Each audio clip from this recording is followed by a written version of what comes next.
Qua c'è il negozio, qua c'è la Barbie, molto bella, e questo è l'aggeggio che serve per fare le stampe sulla magliettina.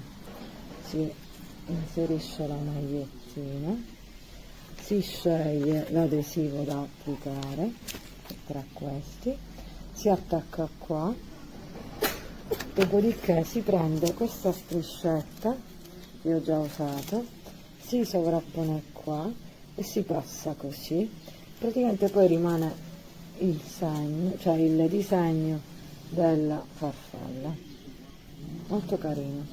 Ci sono gli accessori, le grucce, bello bello bello.